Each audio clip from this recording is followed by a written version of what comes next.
Bonjour et bienvenue sur Flamme Jumelle by Laurence. Je voulais vous remercier de votre fidélité. J'ai beaucoup de nouveaux abonnés, j'ai beaucoup de vues sur mes podcasts. Ça me fait énormément plaisir car je m'implique vraiment et je redis que cette chaîne est pour vous donner des astuces, pour essayer de vous donner des réponses à vos interrogations. Donc ça me fait très plaisir. Voilà, donc dans le podcast d'aujourd'hui, nous allons parler d'un sujet qui est un sujet récurrent et très important pour les chasers. Nous allons parler de la tierce. Alors l'appellation de la tierce énergie, elle englobe toutes les énergies qui sont présentes pour faire barrage à la relation flamme jumelle. Plusieurs peuvent effectivement être présentes dans un but précis, mais différents. Cela dit, ces énergies sont soit physiques, avec de réelles personnes, ou encore matérielles, comme les addictions, l'argent, le travail, etc. Pour moi, toutes ces énergies tierces ont un rôle en commun. D'une part, faire travailler le runner, d'autre part, éloigner les flammes jumelles pour qu'elles puissent réouvrir des blessures non guéries et travailler dessus. Soit. Mais je pense qu'il faut aborder ces énergies tierces différemment et non dans leur globalité. C'est pourquoi je vais m'attaquer sur le sujet de ce podcast de l'énergie tierce physique du runner, car le chaser peut également en avoir par rapport à son runner. On fera un petit aparté à la fin de ce podcast. Nous allons traiter ce sujet en deux parties principales. La première, qui est cette énergie tierce pour le runner? À quoi lui sert-elle dans ce parcours? Et en seconde partie, ce que cette énergie tierce doit faire travailler au chaser. Comment il ressent cette relation? Comment peut-il la comprendre et la vaincre? Haha les chasers, je sais en connaissance de cause que notre but à tous et à toutes est d'avancer dans le parcours et de surmonter les obstacles, dont cette fameuse tierce.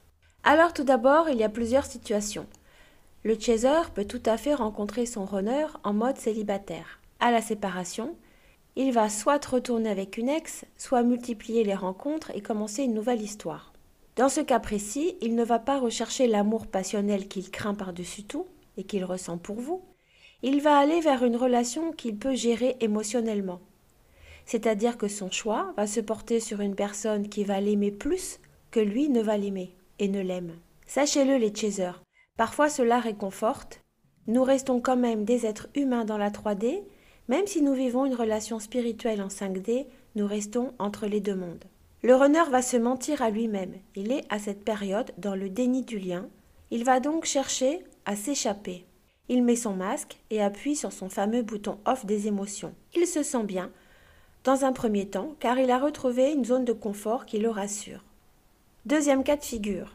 Lorsque vous rencontrez votre runner, celui-ci est marié, pacsé ou encore en concubinage. Bref, il n'est pas libre.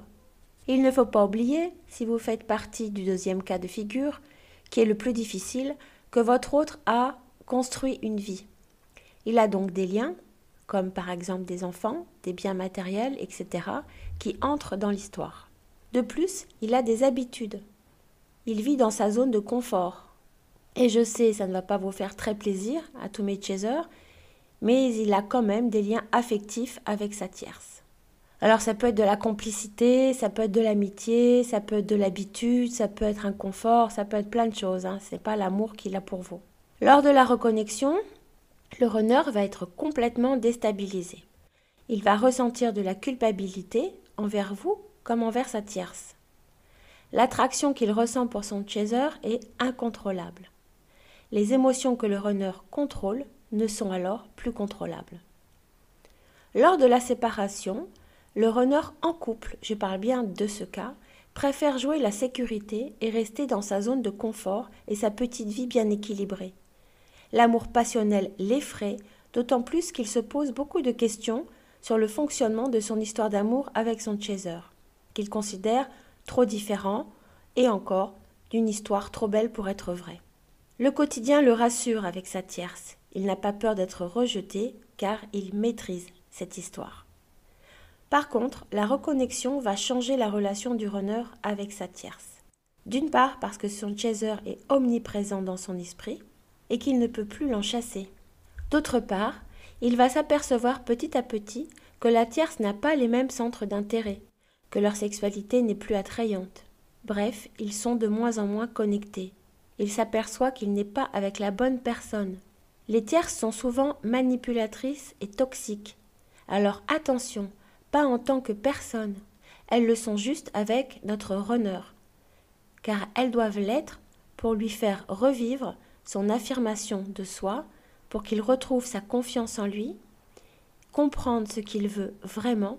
Ces tierces vont ressortir les faiblesses du runner en insistant sur ses points sensibles, dont sa fameuse culpabilité, son sentiment de ne pas être à la hauteur et sa lâcheté face aux décisions par manque de son affirmation de soi.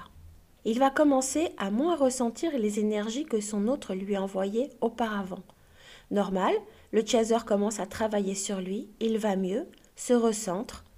En miroir inversé, le runner va penser de plus en plus à son chaser, c'est plus fort que lui, il n'arrive plus à gérer son bouton off et sa tierce le ressent. D'autant que le runner, et ça c'est très important, depuis sa reconnexion avec sa moitié, monte en vibration. Il s'éloigne des fréquences de sa tierce et cela engendre inexorablement un éloignement. La tierce va obliger le runner à comprendre ses besoins, ses envies, et elle va lui faire comprendre qu'il ne peut plus rester dans une relation qui ne le fait pas évoluer, mais que cette relation le fait involuer. En acceptant une relation qui ne lui convient plus, il n'est plus heureux. Par contre, la tierce va faire considérablement travailler le chaser.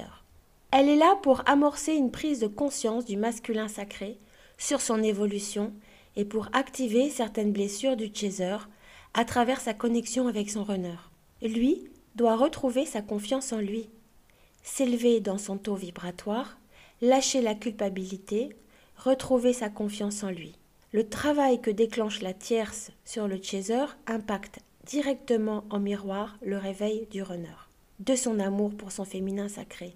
Il va s'éloigner de sa tierce car les émotions qu'il fuit, ainsi que ses peurs par rapport à son chaser, vont lui manquer. Son chaser va lui manquer. Il ressent un vide d'amour. Cette énergie tierce doit faire travailler son runner, mais en effet miroir, elle va, je pense, encore plus faire travailler le chaser. Je me suis demandé à maintes reprises d'ailleurs si elle n'était pas avec notre autre, pour nous faire bosser nous d'abord sur notre contrôle légendaire, car avec une tierce, nous ne contrôlons plus rien.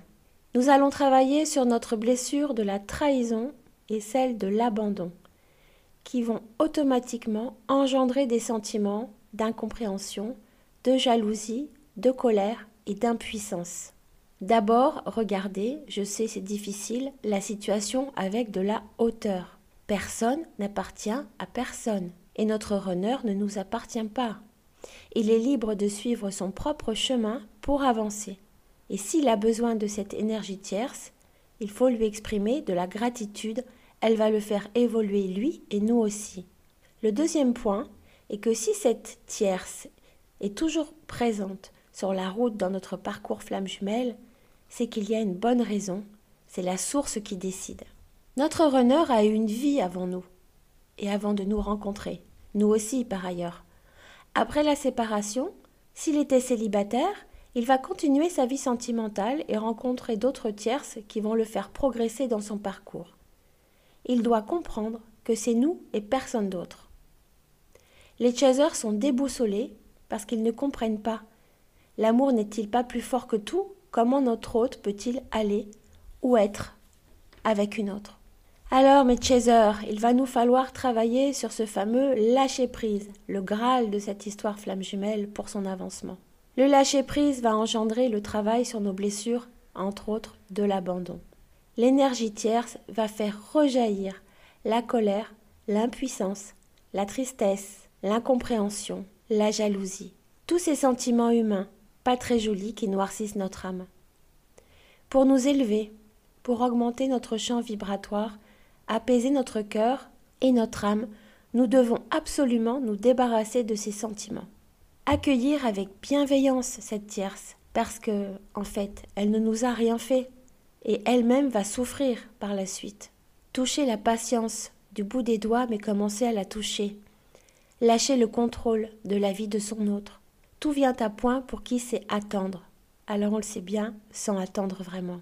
En nous centrant sur notre équilibre, sur notre chemin d'évolution, les chasers vont accepter petit à petit cette énergie tierce. Et il le faut. Sinon, trop de souffrances et de sentiments négatifs vont repousser le runner et freiner la progression du chaser. Cette énergie tierce fait partie de la vie du runner. C'est à lui de régler sa vie, ses problèmes et de prendre ses décisions. Il ne faut surtout pas que les chasers s'impliquent en exprimant leur mécontentement, leur jalousie, leur tristesse, ou encore de mettre des ultimatums aux runners. Et oui, les chasers, car même pendant les retrouvailles, et je vous l'ai dit déjà auparavant, il peut y en avoir plusieurs, le runner peut encore avoir une énergie tierce près de lui jusqu'à la réunion où il quittera tout pour se réunir avec son chaser. Jusque-là, tenez bon. Il n'existe qu'une seule flamme jumelle, et vous êtes la sienne, comme il l'est pour vous, donc aucune inquiétude. Quand le moment sera venu, il ne pourra plus aller avec une autre personne, ni rester avec une autre que vous. La source protège les deux flammes jumelles, elle les guide vers la réunion, et il vous faut toujours garder la foi en elle et en ce lien indéfectible. La jalousie est un sentiment qui vient de l'ego, il entraîne de la souffrance et une peine infinie. Votre cœur, votre âme savent que personne ne pourra vivre un lien d'amour avec le runner comme vous. Il faudrait presque réussir à avoir de la compassion pour cette énergie tierce. Soyez léger, bienveillant avec votre runner au moment des retrouvailles. Ne lui posez pas de questions sur sa tierce ou sur les relations qu'il a eues pendant votre séparation. Centrez-vous uniquement sur vous deux, sur la joie de partager des moments inoubliables. Créez des souvenirs. Ne laissez rien entraver votre joie de vivre, vos projets de vie, votre confiance en vous. Vous enverrez à l'univers que du positif, et par la loi de l'attraction, il vous le retournera en effet miroir, comme votre runner qui se rapprochera, lui, de plus en plus de vous. Écoutez, si cela n'est pas déjà fait, mon podcast sur le lâcher-prise et sur l'ego, qui sont des leviers incroyables pour gérer, entre autres, ce chagrin que nous donne cette énergie tierce. Donc je vous encourage à l'écouter. Il est difficile pour le chaser de comprendre l'attitude du runner, car il faut le noter, dès la reconnexion avec son masculin sacré, lui, par contre, évacue toutes les énergies tierces qui se trouvent dans sa vie, car il a conscience du lien unique qu'il vit avec son autre. Ensuite, pendant certaines périodes de souffrance ou encore pendant la séparation, bien à la sortie de sa nuit noire de l'âme, le chaser peut aussi faire rentrer dans sa vie certaines énergies tierces, comme une relation entre guillemets normale ou encore une relation avec une âme sœur, qui vont d'une manière détournée mais certaine et inconsciente, toujours bienveillante, le faire progresser. Donc, toutes les énergies tierces physiques qui font partie du parcours des deux flammes jumelles sont là que pour nous aider l'un et l'autre à travailler sur nous.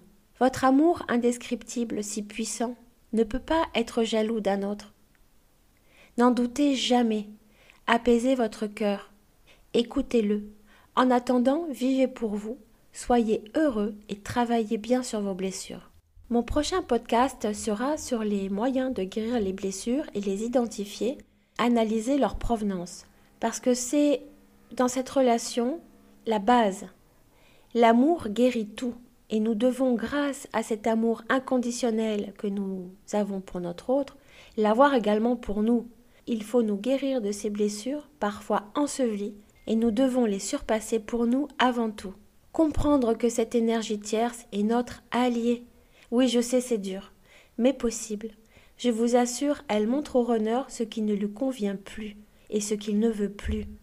À lui juste de trouver le courage de l'affirmation de soi et à nous de nous unir avec le lâcher-prise et avancer dans l'ordre que l'univers a défini pour nous. Voilà mes chasers, donc j'espère que ce podcast vous aura donné un petit peu le moral et vous aura encouragé. J'ai vécu cette situation et je peux vous dire que le lâcher-prise et laisser le runner vivre son lien jusqu'à la fin et le laisser libre au moment opportun, quand il est prêt à en finir, c'est exactement ce qu'il faut faire. Pas de pression, ni pour vous, ni pour lui. Tout va bien, il vous est destiné et vous lui êtes destiné et rien ne peut le changer, ça. Donc je vous souhaite beaucoup de courage, je vous embrasse Si vous avez aimé ce podcast, vous pouvez me mettre un petit pouce bleu et vous abonner à ma chaîne parce que ça me fait vraiment chaud au cœur. Je vous souhaite une très belle fin d'après-midi ou encore, si vous m'écoutez le soir, une bonne soirée ou une bonne nuit. Si vous avez des questions, n'hésitez pas en commentaire. Peut-être j'ai oublié de parler de certaines choses, donc je me ferai une joie de vous répondre. Ou encore, si vous avez des idées sur des prochains podcasts que vous voulez que j'aborde, mettez-les-moi aussi en commentaire. Cette chaîne, elle est pour vous. Nous nous soutenons mutuellement et je suis à votre disposition pour partager mon expérience avec vous. Voilà, à très bientôt. Au revoir.